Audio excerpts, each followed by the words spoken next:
Please join me in welcoming to the interview area Collin Morikawa, Southern California native. Collin, does it feel like coming home? It does. I'm staying at my parents' house on Saturday night. Every time I come back to LA, it's my favorite spot in the world. It's always going to be home for me, no matter where I live, no matter where I move to. And yeah, there's just that extra added touch, specialness when you're playing at home, when you're playing in the state of California for me. So hopefully put together 4 really good rounds out here and see what happens. Talk a little bit about your familiarity with LACC and how the course is looking this week. Yeah, I don't think I ever saw LACC until 2016 when I knew the Walker Cup was going to be out here. Obviously, I knew I had chances to make that team. We had some alumni out here that were members at LACC, so obviously playing the Walker Cup in 2017. We're doing a project with the SCGA, LACC, members at LACC, the USGA, this 4-youth project that is amazing, helping restore Maggie Hathaway, this 9-hole short course. So I've been able to come out here, see it a few times this year, but finally seeing it yesterday for the first time, completely different in a good way. You know, it still is, it still has the structure of what it is, but the rough being up, the course being, playing a little firmer, being tournament conditions, it obviously plays a little different. All right, we're going to open it up to questions. Jeff, right here on. Collin, what's your, coming back, what's your lasting memory from the Walker Cup, or maybe something that kind of puts a smile on your face, or something you recall about that week always comes to mind? Yeah, I think we got credited down for the first match, me and Norman. We got credited, I think, for like 8 and 7, but I'm pretty sure we won the last hole, and I won it 9 and 7. Look, that entire week was amazing. I mean, it was a full long week of just us hanging out as boys and realizing that it's only 2 days. And that was the craziest thing, is it doesn't hit you until you play 2 days and you're done with the Walker Cup. But all the activities, all the dinners right before, we're having a great time. We're playing great golf courses. Those are some of the best times that you could ask for. Those team events when you're hanging out with those guys, aside from the golf course, it's some of the best memories I've had. So obviously really good memories here, playing well with the guys, obviously a dominating win going on from there. So I have good memories, good shots out here, which is going to be nice to kind of go back on hopefully and hit some of those. Right here to Brentley. You're probably the only guy to have played 15 at 78 yards. I guess that was Saturday single to the Walker Cup. What do you remember about the hole that short, and what are some challenges or some things that stand out and how you play that hole? I joined DJ and Gary yesterday for 16-18, and they asked me about it because yesterday I think it was like 120, and they play from that tee. I remember you almost had to practice teeing up a 60-degree lob wedge like an inch off the ground, which you never do, and just trying to hit it perfect because you had to hit it with height, you had to hit it with spin. It's only going to be that much more important this week if they do move it up. I'm sure they will. So yeah, you have like a yard and a half to land it if you want to hit a good shot. If not, you got to play left and hopefully hit a good putt. Yeah, it's frustrating because you can hit an okay shot and you not get rewarded at all. So especially out here, you can't land it in the rough. It's not going to bounce out. You've got to land it in the right spot. I just remember it was a very tough shot. I pulled it off, and I think I still had like 20 feet for birdie. On your right to Gary.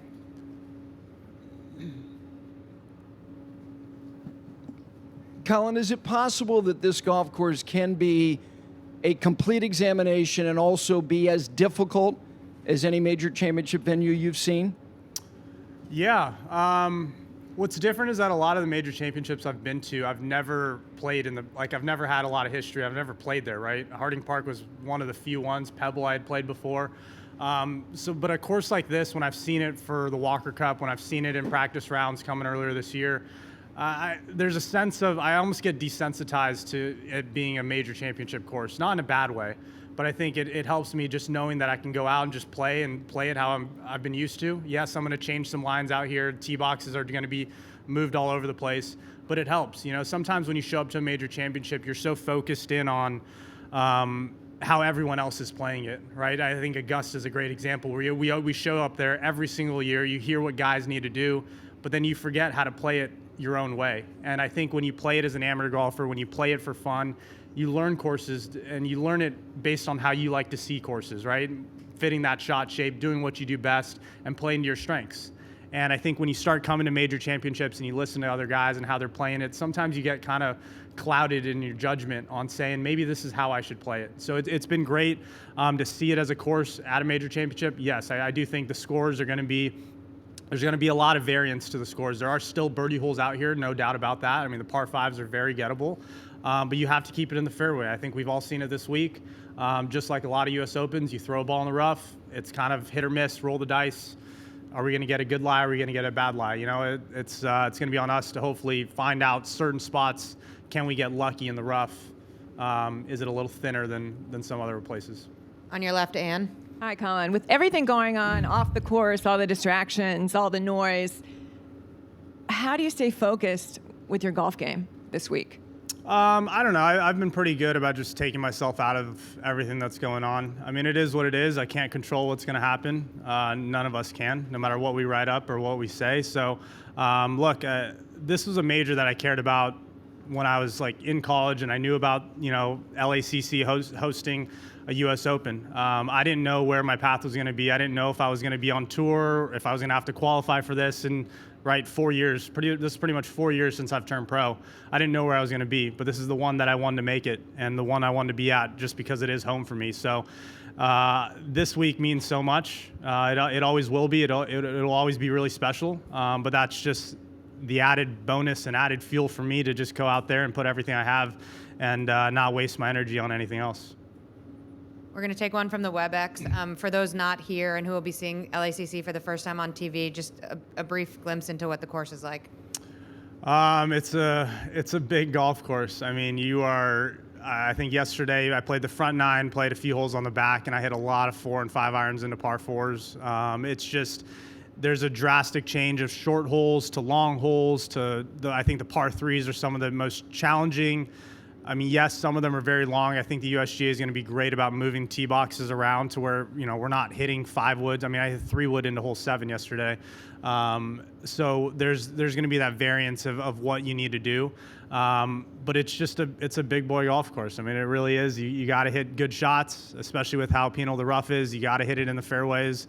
It's what you want for a major championship. On the left to Bill. You had any contact with Tiger Woods since his surgery? Not personally, no. Since this event is in Southern California, do you think he's especially missed not being here? Yeah, I think he's missed all over the place, but I think his presence in the game of golf is always known, right? I mean, he's impacted this game in ways that only some of us could dream of, and some of us want to do in this game, and just impact the lives of many people. I think a lot of us here today in the field, and a lot of us even in this room, owe it a lot to Tiger, why we got involved in the game. I mean, maybe not the sole reason, but for me growing up, that's all I cared about. You know, like it's been amazing to get to know, you know, guys like Rory and Jordan and JT and all these guys, but like I didn't care about them when I was growing up. You know, I didn't. You know, I really didn't. And you know, people ask me about the history of, you know, Rory winning this or Rory, you know, certain guys winning this. Like I didn't really care. You know, I only cared about Tiger. So, yeah, I think he's always missed, but he's always going to impact this game in ways that we can't even describe, in ways that we don't even know. Yeah, I mean, look, I think for him, it's just to be healthy at this point. I don't know, who knows when we're going to see him or not. I don't think any of us take that for granted anymore. But it was amazing, at least for my first couple of years, getting to play with him a few times, getting some pairings with him. Like, that's the coolest thing you can dream of. Front right. You mentioned the challenges that the par 3s present here. What's special about the 11th in particular, and can you kind of describe some of the challenges of that hole in particular? Yeah, special, I wouldn't really use that word. I would just characterize it as long. It's just a long downhill par 3. I mean, if I walk out of there with 4 3s this week and put it in the middle of the green, I'm going to be thrilled. You know, I think on that hole, you're not trying to hit it close to the hole. And there's a few holes out here where you're not trying to hit it close to any hole. Like you hit it in the middle of the green, you give yourself a 30-footer, walk out, very happy. Because you can't really get too aggressive to any of those pins. So that's where I think like hole 15 is a very special hole. There's a lot of character to hole 15 because you can move pins, you can move tees. It's a wedge shot. It could be a 9-iron, it could be an 8-iron depending on wind. That's a special hole. 11 is just a long par 3. Over my shoulder to Bob.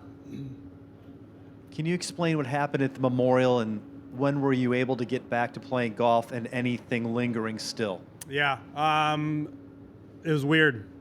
I've had I wouldn't say back problems, but I've had a little back pain here and there, but nothing has been crazy, and it's not been because of golf, and this wasn't because of golf. This was just bad movement. So we were in the gym warming up, doing some reactive exercises. I went after it with my back, and it sucked because I felt like I was grinding for 3 days to put myself in contention. We figured some things out Saturday afternoon. That's when you're excited to wake up, and you're like, man, we can put together a few birdies early on, and you're right there tied for the lead.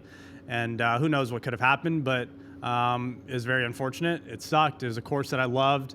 I took a few days off, got some rest, got some rehab, talked with my team. We got started hitting balls late last week, and we're swinging fine. There's no pain swinging right now, which is great. I might be teeing up kind of weirdly this week, so don't take too much into that. But it's just precautionary.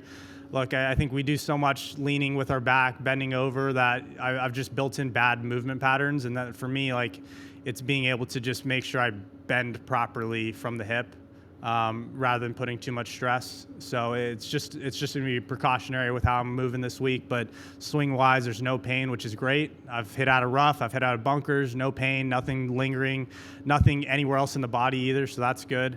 So yeah, we put together the team. It's been great. It was just terrible timing. Right here on your left.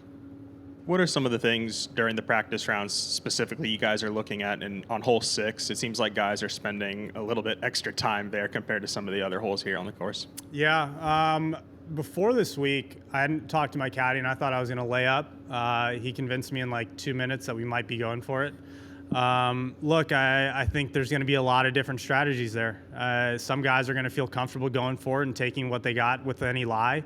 And some guys are going to lay up knowing that they're going to have a wedge in their hand. There's a lot of different strategies. We're going to see a lot of different numbers, I think. I mean, you might see some eagles, you might see some doubles. You just don't know what you're going to get there. And that's what's so difficult. My caddy made a great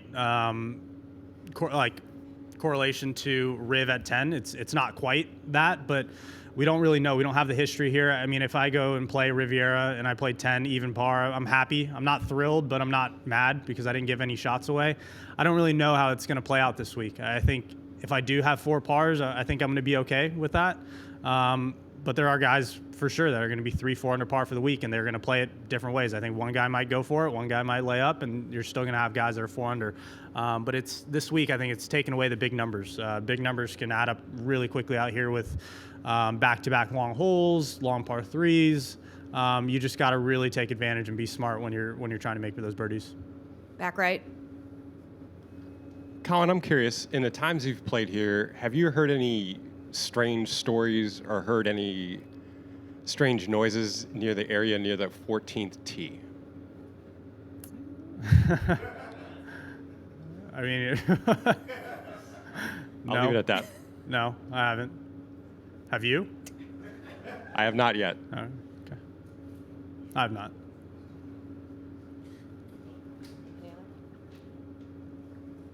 Right here.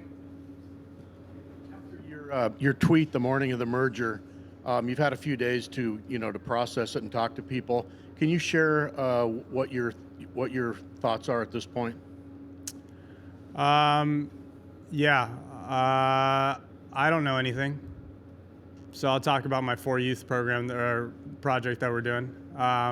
It's this Maggie Hathaway project. It's amazing. It's in a community that is for underprivileged kids that don't have an opportunity to play.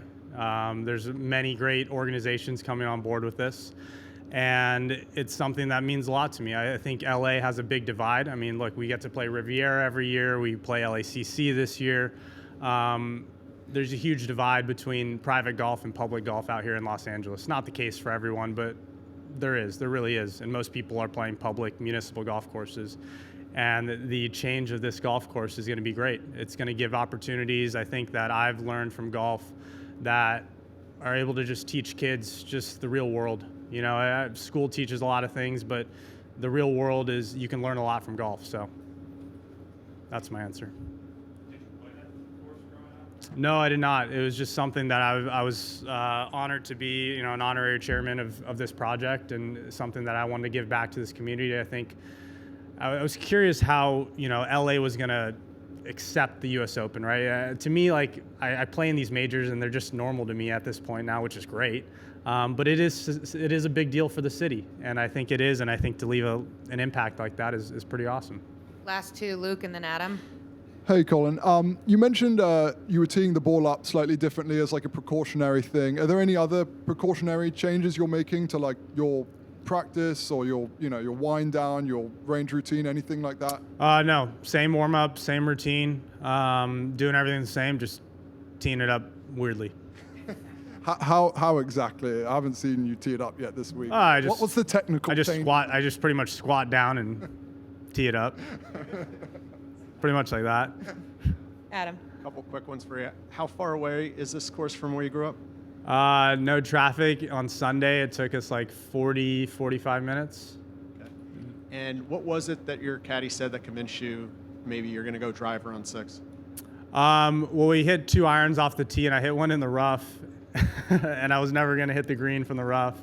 But the whatever they call it, the barranca down below where the bunker is down there, it is very bad. I mean, you can get a very bad lie, but you can also get a lie that's like all right to where you can hack it out to the middle of the green. I mean, look, like I said, if I can make 4 pars there and maybe give myself 1 birdie shot inside 10 feet, I think I'll be all right for the week.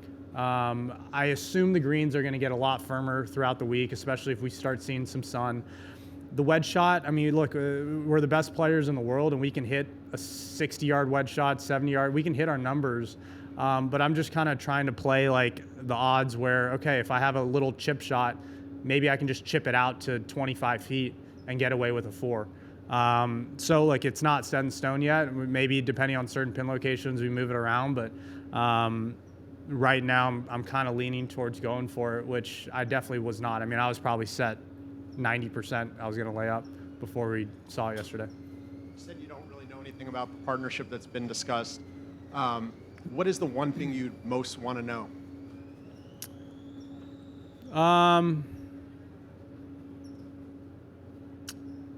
That's hard because I think for a lot of different parties, there's a lot of different reasons of why it's happening, right? So we all want to know the why, and that's, I think, we're so interested in the why, right? For us, like for me right now, it's just like what's going to happen. I don't know.